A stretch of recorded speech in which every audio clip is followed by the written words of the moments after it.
high tower. Let's go. How's it going, my guys, gals, and non-binary pals, and welcome back to Nerdsplosion. It's Spooktober. It's the bestest month of the whole year. Which means there would be ghost duels and non-binary fools, because it's now October. I don't know why. Oh my god, I heard that all the way from the other side of the room. I don't know why our NB babies have to be fools. Well, I don't know, because it rhymes with duels. Ghost duels, non-binary fools. I mean, I guess. I don't know, it just rhymes. Anyway, what about yes. non-binary? Yeah, what do you got? Well, I was going to go with spooks, but that doesn't really rhyme with ghouls. Ghouls and spooks. Unless I call them ghost kooks and non-binary spooks. Kooks is worse than fools. Kooks. We'll workshop it. That sounds like a 30s insult. What are you, some kind of kook? Look at that kook over there. He's up to no good. Anyway, we're fucking fully off kilter. Yeah, anyway, it is spooky month, and I figured we'd start off spooky month, Halloween month, scary month, whatever you want to call it. It's just basically this month we're just doing anything that fits, the Halloween season. This month, or this episode, Kate brought up an idea that I thought would be kind of interesting to talk about. Brought up and then promptly forgot about. It's been a long week. This episode, we're going to be talking about some creepypastas. Now, there are plenty out there, but there are 5 that I specifically want to talk about that kind of caught my interest. And, just so, fair warning, some of these stories may have strong subject matter, so if you're sensitive to that, please, you were not going to be offended if you turn off the episode. But there are...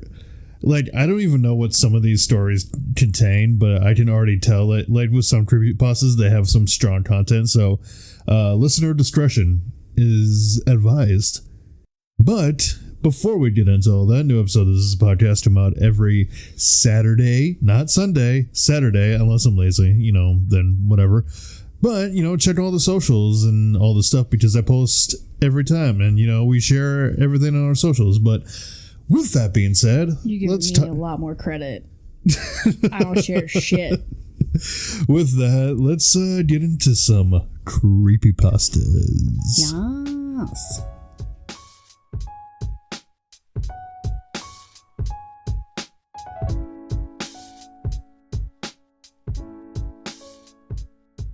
All right, so before we get into this, Kate, what is your knowledge of creepypastas? I know that there was a crime committed based on a creepypasta, at least one. I'm sure there were many. I mean, yeah, there were probably many. Are you talking about the girls who stabbed their friend in the name of Slender Man? Correct. Although, to be fair, actually, let me adjust my glasses with my index finger. No, so their Slender Man defense was them trying to get a insanity plea or whatever. Because, the one girl came out later, I think, and was yeah, actually, I didn't believe it. We just hated that bitch. Which sucks. It's not funny. Because somebody lost their life, and she was, 13. I mean, just tragically young. Yeah. But, yeah, even their own lawyers were really? Slender Man? Well, do we want to start with Slender Man, or yes. do we want to... You want to start with Slender Man? Yes. All right, well, let's start with Slender Man. Also, Slender Man could chase me through the woods any day of the week. Probably one of the more well-known creepypastas out there. I mean, it just, the story just blew up out of nowhere. There was a whole horror game themed around it. Also, Jason. Jason could chase me through the woods, too. Would you stop living out your fantasies out over there and focus? Don't tell me how to live my life. Oh, my God. Going off of creepypasta.fandom.com, the Slender Man is an alleged paranormal figure purported to have been in existence for centuries, covering a large geographic area. Believers in the Slender Man connect his appearances with many other legends around the world, including Fear Dub, or the Dark Man in Scotland, the Dutch Takenman, or Branch Man, and the German legend of Der Grobmann, or Der Grossmann, or the Tall Man. Oh, the Tall Man. The Slender Man is a being, male in appearance, with extremely long, slender arms and legs. He also appears to have 4 to 8 long black tentacles that protrude from his back. Different photographs and enthusiasts disagree on this fact, so it is theorized that he can contract these tentacles at will. He is described as wearing a black suit, strikingly similar to the visage of the notorious Men in Black. As the name suggests, he appears very thin. He is able to stretch his limbs and torso to inhuman lengths in order to induce fear and ensnare his prey. Once his arms are outstretched, his victims are put into something of a hypnotized state, where they are utterly helpless to stop themselves from walking towards him. Plot twist, Slenderman is just Jack Skellington. It's my headcanon, my own personal headcanon. He's also able to create tendrils from his fingers and back that he uses to walk on, in a similar fashion to Dr. Octopus. His superhuman stretching ability can also be seen as similar to Mr. Fantastic.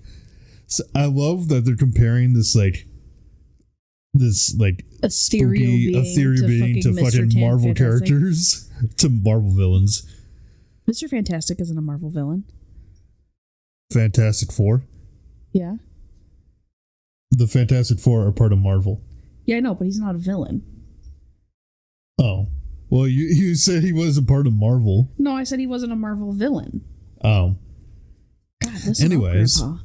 Whether he absorbs, kills, or merely takes his victims to an undisclosed location or dimension is unknown, as there are never any bodies or evidence left behind in his wake to deduce a definite conclusion from. To this day, I am afraid of secondary locations. I was just gonna be like, you were never gonna catch me dead at a secondary location. If I'm at location. one place, I never want to go to another place. I literally, when my friend and coworker went out on a date with a guy for like the first time, I texted her and I was like, I'm gonna need your location, and if I see your marker move to a secondary location, I'm breaking every traffic law to get to you. Quick, Abby on Life 360. I was like, we are not doing the secondary location bullshit.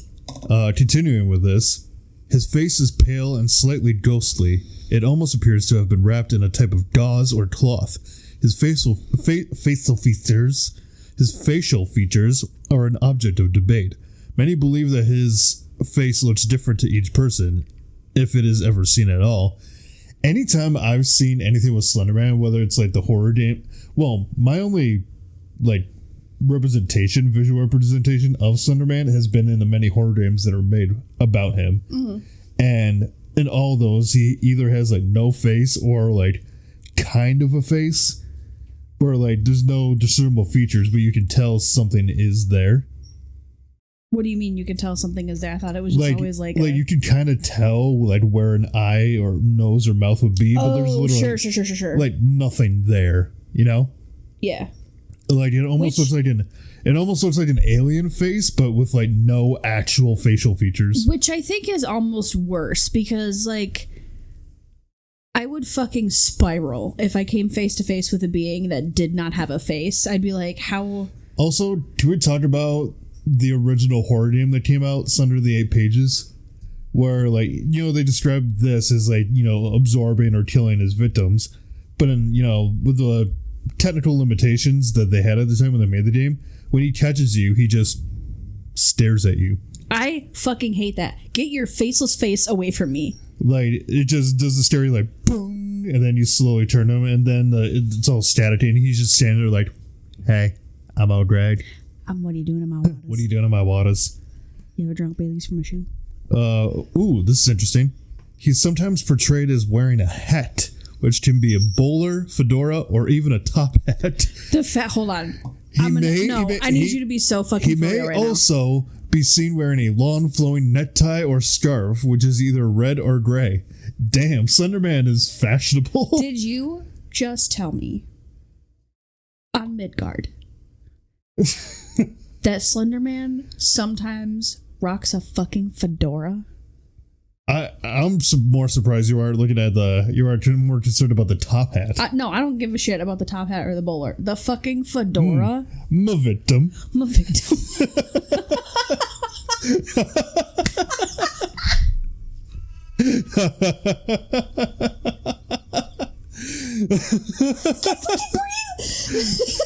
My victim. Instead of killing you with his tentacles, he just mansplains to you. That would really die you, huh?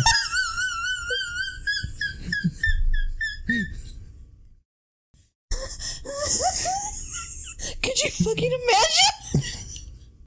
You're just alone walking in the woods, and he has a flashlight, and Slenderman is just like, "Excuse me, my lady, it seems you are alone in these fine woods. May I escort you? I'm quite the gentleman. Spends the next 20 minutes. Widowy a gentleman. He spends the next fucking 20 minutes explaining to you why he hasn't had a date in 5,000 years. Good heavens! What is a scoundrel like you doing in these woods by yourself? Scoundrel. Let us escort you to the exit. Pip pip cheerio. Pip pip. This is kind of alluded to your point in this next paragraph that I just saw. He often keeps his hands crossed politely behind his back or hanging loosely at his sides. So he is a fucking fedora man. Confirmed. His suit is black, sometimes pinstriped in artwork, a common misconception thanks to the similar Jack Skellington from Nightmare Before Christmas. What did I say? He has long coattails, which he lets flow proudly. He wears long dress shoes, which are always shined a perfect gleaming black. This just goes on to explain his behavior, but I guess so we're not like rattling on and on about Slenderman. From at least, like I said, my only knowledge about Slenderman is from the games, and basically you collect his 8 pages and then he does, I think he still gets you in the end, which is kind of lame, but as far as I know, he just hunts whoever down. And, I mean, at the end of the day, can you really outrun an ethereal being? Well, especially because he seems to like, he doesn't even walk after you, he teleports. Yeah, I don't know what's worse, the slow walking or the teleportation. Like the fact that I'm going to turn around and you're not going to be there, and then I'm going to turn around and you're going to be in front of me. No, there's a Slenderman game called Slender the Arrival, and which kind of plays down his horror aspect, because in that game you could literally be walking forward. Did you say horror or horror? Horror. Okay. Anyway, you could be walking forward. He'll appear in front of you, and to avoid him, literally all you have to do, and this is in the original Slender to the 8 pages too, he appears in front of you, literally to get away from him. Literally to get away from him? You just turn around and walk the other way. That's all you do. Yeah, I don't care. I don't like the popping in and out of existence. There he is. That shit stresses me out. I don't like it. I don't like it. I don't like it. I don't like it. Yeah, I figure it's fitting we start with Slenderman because he's kind of the, I mean, I don't want to call him really basic, but he's kind of the most well-known. Like, okay, so I have a question. Even people who don't know Creepypastas probably know who Slenderman is, or have at least heard of him. So I have a question. I have an answer. And we might go off on a tangent here, but it's like my ADHD is not going to let me let this go. Okay. Would you consider Slenderman a cryptid? Well, I guess that depends on if people have actually seen him. Because if there are real accounts of people actually seen him, then I guess you could qualify it as a cryptid. Okay, but there's no real account of anybody seeing a squonk, and it's still a cryptid. My favorite cryptid, by the way. Well, I mean, so let me just go through here because I wonder if there's I'm gonna Google it. Well, I guess it would be a cryptid, but not Slenderman himself. What the legends that Slenderman is kind of based off of. So, according to Siri Knowledge, Slenderman is a nickname given to a fictional cryptid invented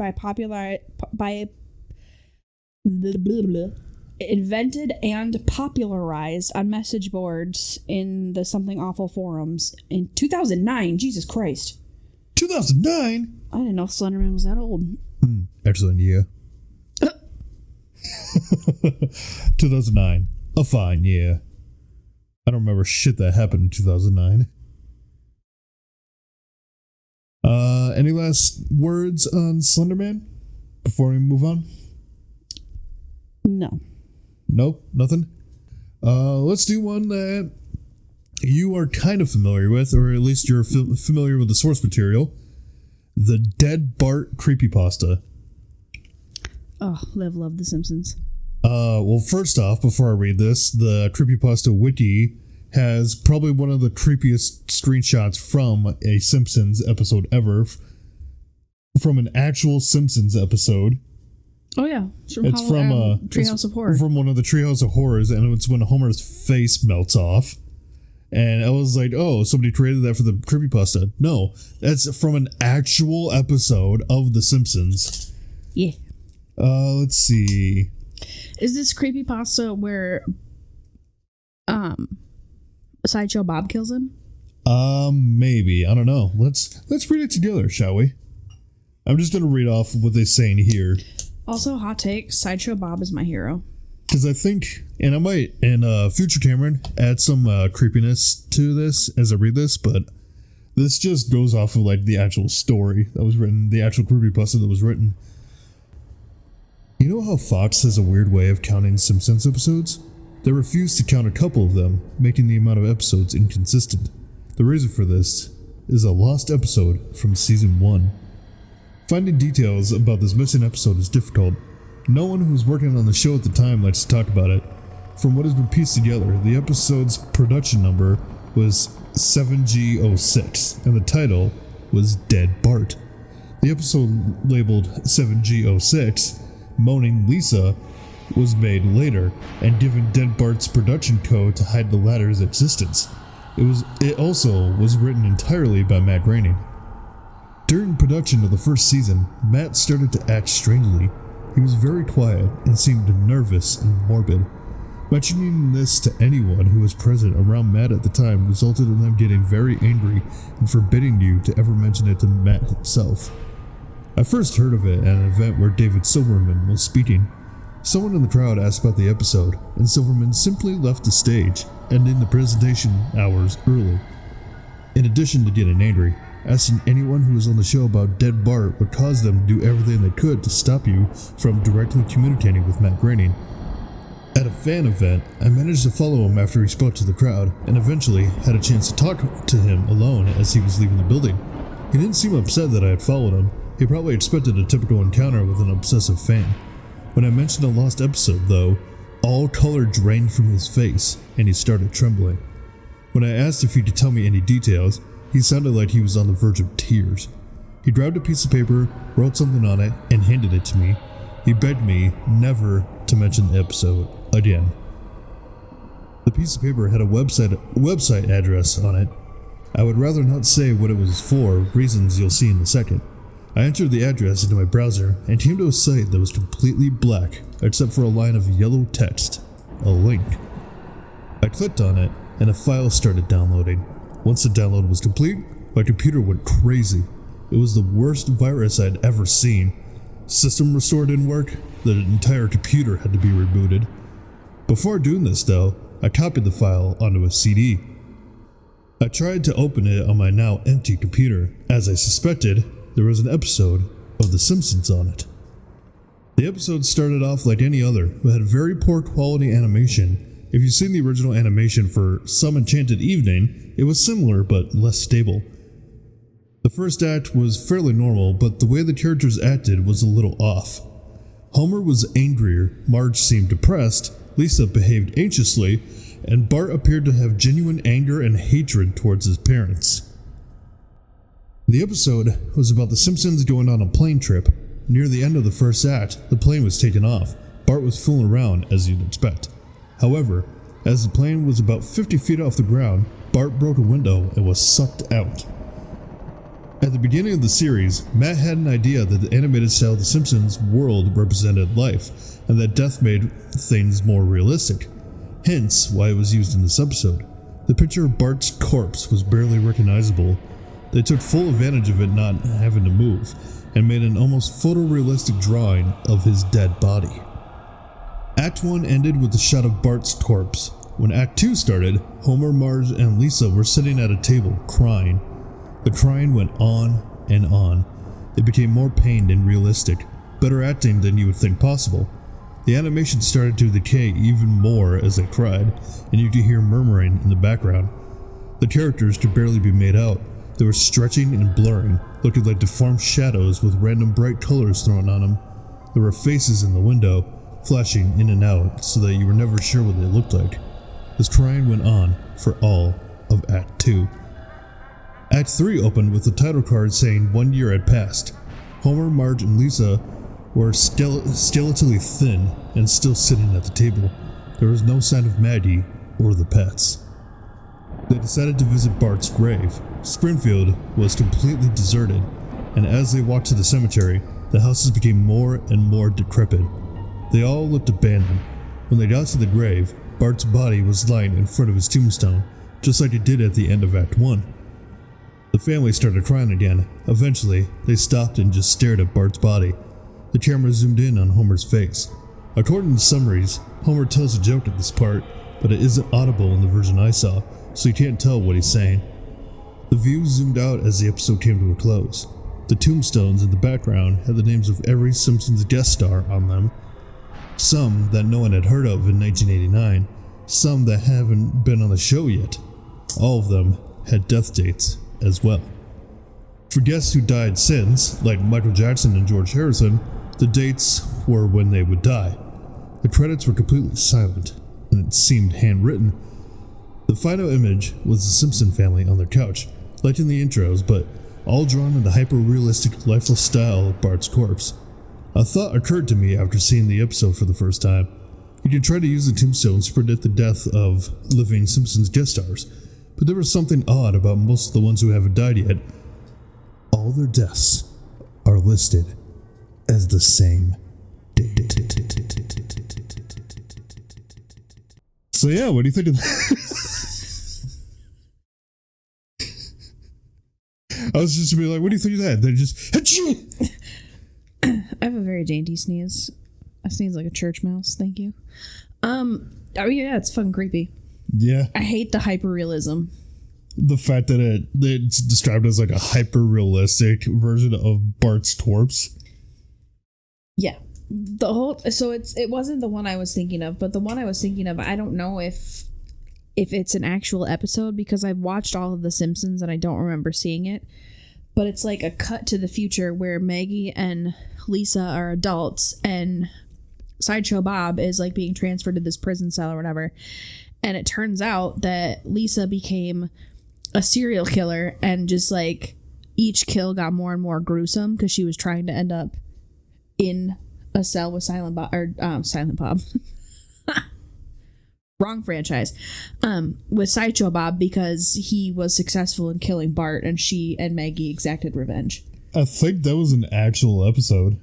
I think it was too, but I don't remember what episode it was. That feels like it was like one of the more, I don't want to say newer ones, but like it was in the more past, recent for in sure. the past few years, 5 years. But it was good because my favorite was when Sideshow Bob was like, "How did you even get in here?" And then he like turns to get the guard, and then the guard lifts her head up, and it's Maggie, and she just waves, and I was like, "Yes, get him!"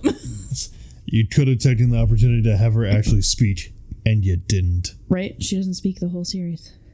But yeah, no, she does. She says a few words here and there, and then there's one episode where she has like a voiceover that's obviously not her voice. But I hate the hyperrealism. But I do like the insinuation that Bart is what holds Springfield together. Alright, so the next creepypasta I have in here that I wanted to talk about, one that haunts me to this day, is Squidward's suicide. And again, on the fandom wiki, this is like literally the creepypasta written out. So just actually, it's kind of a long one. So do you want me to read the whole thing, or do you want me to just kind of sum it up? Just sum it up. All right. So basically, the creepypasta is about somebody coming across a lost episode of SpongeBob, where something happens with Squidward. Getting real tired of these lost episodes where people die. I think something happens with Squidward. Anyway, he becomes like severely depressed, and the rest of the episode just takes a turn where Squidward at one point just kind of gets up looking depressed. He stares at the viewer with like these hauntingly like just beady eyes. I'll show you a picture, okay? But for people at home listening, you might want to look it up yourself. I'll show Kate a picture because Like, and not a day goes by that I don't think about this image. Yeah, cool. It's not like I wanted to sleep tonight or anything. So literally it's Squidward, but his eyes are like extremely yellow and they're like, there's like a black aura around them and they're like bleeding. But yeah, it's basically an lost episode of SpongeBob where he appears to kill himself. Squidward just sits there in this silence, blinking for about 30 seconds, then starts to sob softly. He puts his hands, tentacles, over his eyes and cries quietly for a full minute more. All the while, a sound in the background is very gradually growing from nothing to barely audible. It sounds like a slight breeze through a forest. The screen slowly begins to zoom in on his face. By slowly, I mean that it's only noticeable if you look at shots 10 seconds apart, side by side. His sobbing gets louder and more full of hurt and anger. The screen then twitches a bit, as if it twists in on itself for a split second before going back to normal. The wind through the trees sound gets louder and more severe, as if a storm is brewing somewhere. The eerie part is that this sound and Squidward's sobbing sounded real, like it wasn't coming from the speakers, but that the speakers themselves were holes that the sound was traveling through from the other side. As good a sound as the studio likes to have, they don't have the equipment to be able to produce audio of that quality. Once the next few frames were shown, all screaming and sound again stopped. Squidward was just staring at the viewer, his face taking up the full frame for about 3 seconds. The shot quickly panned out, and a deep voice said, "Do it." And we saw a shotgun in Squidward's hands. He immediately puts the gun in his mouth and pulls the trigger. So literally, yeah, that's not trauma-inducing or anything. Like, my God. This is why I said at the beginning of the episode that there's a lot of like trigger dark. warnings. There's a lot of dark in this. But yeah, this one I found out. And do you know what's even crazier? Actual SpongeBob referenced this. Like, an actual SpongeBob episode referenced this. That's unhinged a little bit. Let me find it. Let's see. Squidward suicide reference. Yeah, literally. Let's see. So this, right? Mm-hmm. That's from a real episode of SpongeBob. Like a real. Sorry about that, folks. I guess Audacity had the audacity to crash on me because I guess the spirits of Squidward and Slenderman heard me talking shit, or heard us talking shit, and was just like, haha, fuck you. Speak for yourself. I fucking warded the shit out of this place. You're right. I hadn't considered that. Maybe it was Mochi. It's Mochi's fault. Don't put that on him. Anyway, did you have any, the thing I was saying before I was so rudely interrupted was, an actual episode of SpongeBob referenced Squidward's suicide with a deleted scene in the episode SpongeBob in Dreamland. Because it was, I haven't actually seen the episode, but the clip I've seen, it's, SpongeBob and Squidward going through the scene, and Squidward opens a bunch of these doors, and he opens one that has, like, the Squidward face on it. I'm like, okay, why is, SpongeBob, which is a kid's show, actively referencing a internet story where one of their characters unalives themselves? Because it's like Disney putting dicks in all their movies. Because it's fun for the adults. Oh yeah, they do have dicks in all their movies. I mean, look at Gaston. Don't patronize me with a slow clap. I will flick you in the nipple. Threaten me with a good time. Anyway, any thoughts on that before we move on to the other two? Because I only got 2 more now. No. Nope. Moving right along. All right, moving right along. This one, it contains something that you might be actually a little more familiar with. The Ben Drowned Creepypasta. Now this isn't it does have the actual creepypasta post, but it also has the actual description of it. Ben Drowned, or Haunted Majora's Mask, is a well-known creepypasta. Ooh, I do know this one. Is a well-known creepypasta, and later an alternate reality game, created by Alex Hall, also known as Juducible. The story revolves around a Majora's Mask cartridge that is haunted by the ghost, if it is a ghost, of a boy named Ben. Sorry, once again, I guess Audacity had, decided to crash again, but I closed out of it and decided to update it. But to avoid any more, spooky happenings, because I guess, spirits are mad at us. It's Spooktober.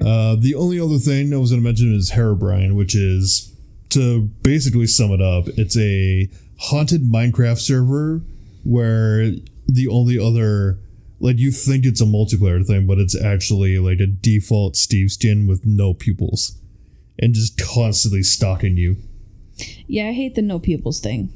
Yeah, you were mentioning, before Audacity rudely interrupted us about the things I was saying, hate. even in... So, again, not to bring it back to Undertale, but I'm going to bring it back to Undertale. When Sans says, do you know what would have happened if I didn't hear her voice? Buddy, you'd be dead where you stood. And his pupils black out? Hate that shit.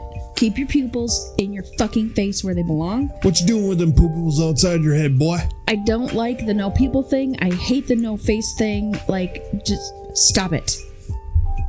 I see. Anyway, as you continue to obsessively check Audacity I'm to make whipping sure my that head it's not back and gonna forth crash. between you and the computer because I was just like, oh my god, don't crash, don't crash, don't crash, don't crash. Make good choices, drink your water, wash your hands. Also, if you guys have any creepypastas that you like, let us know on social medias. Link in the trade description, as always. And I'm totally hijacking next week's episode, and we're going to talk about haunted stuff. So if you have any super haunted stories or ghost stories, ooh, I can let think us of a few. know. I can think of a few. But yeah, I guess we'll bring it to a close. Sorry for the technical issues, and hopefully next week we got it sorted out. But until then, I've been Caitlin. I've been Cameron. And as always, we'll see you in the next one. Nerds out.